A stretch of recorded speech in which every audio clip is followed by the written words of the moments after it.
हिमराज का अभिमान। पुराने पर्वतों पर हिमराज नामक एक शक्तिशाली स्नो लेपर्ड अपने परिवार के साथ रहता था। उसकी साथी हिमानी, बड़ा बेटा निर्भय और छोटी बेटी शीतल। हिमराज को अपनी शक्ति और पुराने नियमों पर बहुत गर्व था।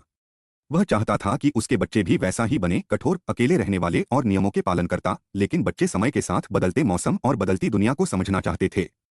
शीतल की उड़ान। शीतल, सबसे छोटी और जिज्ञासु, बार बार घाटियों में उतरने लगी। वहां उसे इंसानों की बनाई बर्फ स्टेशन दिखाई देता है।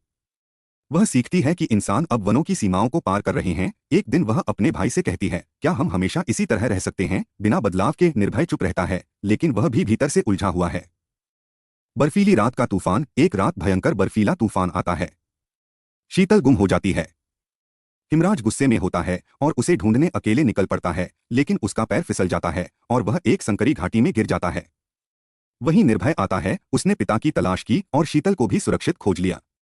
हिमानी की बुद्धिमत्ता। हिमानी, परिवार की रीढ़, सबको संभालती है। वह हिमराज को समझाती है, हमने तुम्हें कभी रोका नहीं, पर शायद अब समय है बच्चों से कुछ सीखने का। जंगल बदल रहा है, हमें भी अपने नियमों को थोड़ा मोड़ना होगा। नया सूर्योदय। हिमराज अब बदल चुका है। वह बच्चों के विचार सुनता है। परिवार अब मिलकर एक नई जगह तलाश करता है, जहां इंसानों से दूरी हो लेकिन प्रकृति से निकटता बनी रहे। वे बच्चों को जीवन के पुराने पाठ सिखाते हैं, पर बच्चों को भी भविष्य की दुनिया के लिए तैयार करते हैं। अब वे नए ढंग से जीना सीख गए हैं, प्यार, समझ और सहयोग के साथ। संदेश। समय के साथ चलना जरूरी है, लेकिन अपनी जड़ों को समझते हुए। परिवार की एकजुटता हर चुनौती को पार कर सकती है।